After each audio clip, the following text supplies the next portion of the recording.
안녕하세요, 여러분. 오늘도 여러분의 건강을 생각하는 건강한 악어입니다. 혹시 주변에 뇌졸중을 겪은 분이 계신가요? 아니면 가족 중에 뇌졸중으로 고생하신 분이 있으신가요? 오늘은 뇌졸중의 전조 증상에 대해 이야기해 보겠습니다.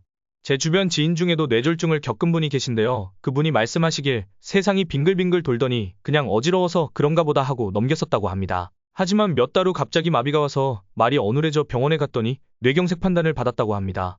재활치료를 열심히 해서 지금은 일상생활을 하고 있지만 몸에 작은 이상신호라도 절대 무시하면 안 되고 비교적 젊다고 해서 무시해서도 절대 안 된다고 하네요. 이런 사연을 들으면 누구나 마음이 아프고 건강의 중요성을 다시 한번 느끼게 됩니다. 어머니가 뇌출혈로 어지럼증을 많이 호소하신 분도 계셨어요. 병원에서도 마땅한 대책이 없어서 민간요법으로 머리를 차갑게 해드리며 지내셨다고 합니다. 그렇다면 뇌졸중의 전조 증상은 무엇일까요? 어떤 신호들이 있을 때 우리는 병원을 찾아야 할까요? 오늘은 뇌졸중의 전조 증상인 어지럼증과 두통에 대해 자세히 알아보겠습니다. 어지럼증은 다양한 원인에 의해 발생할 수 있습니다. 크게 두 가지로 나눌 수 있는데 첫 번째는 말초성 어지럼증, 두 번째는 중추성 어지럼증입니다.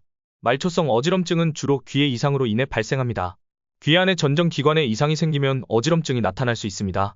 예를 들어 이석증이나 전정신경염 같은 질환이 이에 해당됩니다. 이 경우 어지럼증은 일시적이며 시간이 지나면 대체로 호전됩니다. 말초성 어지럼증은 일상생활에 지장이 있긴 하지만 건강 자체에 큰 문제는 되진 않습니다. 그러나 어지럼증이 자주 발생하거나 지속된다면 병원에 가셔서 정확한 진단을 받아보는 것이 중요합니다. 중추성 어지럼증은 뇌 이상으로 인해 발생합니다. 뇌경색, 뇌종양, 뇌출혈 등과 같은 심각한 질환이 원인이 될 수 있습니다. 하버드 대학의 연구에 따르면 중추성 어지럼증은 즉각적인 의료적 처치가 필요하며 방치할 경우 심각한 합병증을 초래할 수 있습니다. 뇌졸중의 전조 증상으로는 다음과 같은 특징들이 있습니다. 첫 번째는 얼굴 비대칭인데요. 하버드 대학의 연구에 따르면 얼굴 비대칭은 뇌졸중의 초기 경고 신호 중 하나로 환자들의 약 72%에서 관찰된다고 보고되었습니다. 이는 뇌의 특정 부분이 손상되어 한쪽 얼굴 근육의 조절이 어려워지는 결과입니다. 두 번째는 심한 두통입니다. 두통과 함께 어지럼증이 동반된다면 뇌졸중의 전조 증상일 수 있습니다. 특히 이전에 두통이 없던 사람이 갑작스럽게 심한 두통을 경험한다면 위험 신호입니다. 벼락이 치는 것 같은 강렬한 두통이 나타난다면 즉시 병원을 방문해야 합니다. 세 번째는 팔다리 힘 빠짐입니다.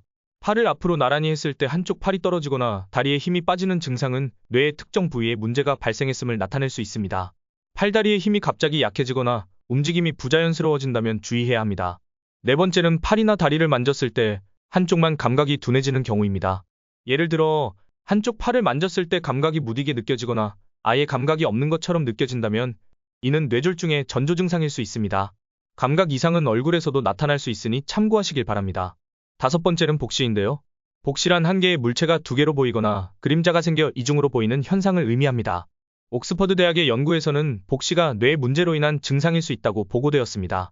두 개 또는 그 이상으로 겹쳐 보이는 경우 이는 시력 문제와 혼동하기 쉽지만 갑작스럽게 나타난 복시는 뇌졸중의 신호일 수 있습니다. 여섯 번째는 언어에 장애가 오는 것입니다. 말이 어눌하게 나오거나 침을 삼킬 때 자주 사례가 걸리는 경우도 뇌졸중의 전조 증상일 수 있습니다. 예를 들어 말을 할 때 발음이 부정확하거나 말을 이해하는 데 어려움을 겪는다면 이는 뇌졸중의 징후일 수 있습니다. 일곱 번째는 걸음걸이 이상인데요. 걸을 때 균형을 잡기 어렵거나 한쪽으로 몸이 기우는 느낌이 든다면 이는 중추신경계의 문제를 나타낼 수 있다고 보고되었습니다. 어지럼증이 심하진 않지만 몸이 한쪽으로 기울어지는 경우 주의가 필요합니다. 뇌졸중은 뇌로 가는 혈류가 막히거나 혈관이 터지면서 발생합니다. 증상이 나타나면 가능한 빨리 병원에 가야 합니다. 뇌졸중의 골든타임은 매우 중요합니다. 빠른 치료가 이루어지지 않으면 뇌세포가 광범위하게 손상될 수 있습니다. 특히 50에서 60세 이상의 어르신들이 두통이나 어지럼증을 느낀다면 반드시 병원을 방문해야 합니다. 이처럼 혈류나 심혈관 관련 질병은 정말 무섭습니다. 이것을 예방하기 위해서는 영양가 있는 식사와 적절한 운동뿐 아니라 오메가3 영양제를 드시는 것이 정말 좋습니다. 오메가3는 혈액 내 트리글리세리드 수치를 낮추는 것으로 나타났는데 이는 심혈관 질환의 위험을 많이 낮춘다고 합니다. 오메가3의 장점은 이것 말고도 정말 많습니다. 제가 다른 영상으로 정리해 두었으니 관심 있으시면 고정 댓글 참고하시기 바랍니다. 두통과 어지럼증은 흔한 증상이지만 이를 가볍게 여기고 그냥 넘겨서는 안 됩니다. 신경과 전문의의 진료를 받아 정확한 진단과 치료를 받는 것이 중요합니다. 오늘 말씀드린 증상을 잘 기억하시고 건강에 유의하시길 바랍니다. 여러분, 혈관과 뇌 건강은 저희의 일상생활에 정말 중요한 부분입니다. 하지만 요즘 세상에는 오히려 정보가 너무 많아서 무엇이 진짜 좋은 정보인지 판단하기 어려울 때가 많죠. 그래서 저는 관련 연구나 논문 그리고 책에서 나온 정보만을 취급하여 여러분에게 알려드리고 있습니다.